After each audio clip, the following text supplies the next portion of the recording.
So the handyman or the handymen, there's a bunch of them in the world, are they're sort of a tragic figure. And I don't want to go into a ton of detail about sort of how these guys got put in these metal bodies, but there's a certain sadness to who they are and how they got there. But I'd rather the gamers find that out in the course of the game.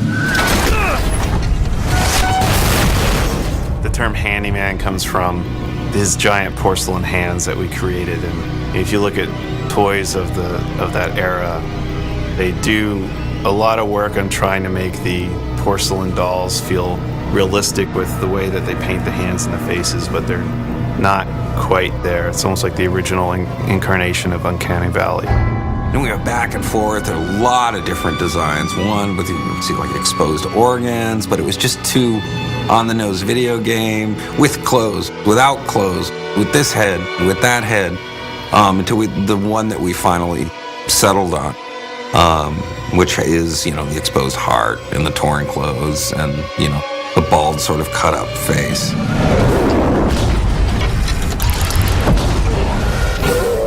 They have a range of abilities. They can leap these great distances in the game, and you'll sometimes see them coming in from the sky and landing from a great height, and then they'll be bouncing around in the space. They're quite agile for their size and quite powerful.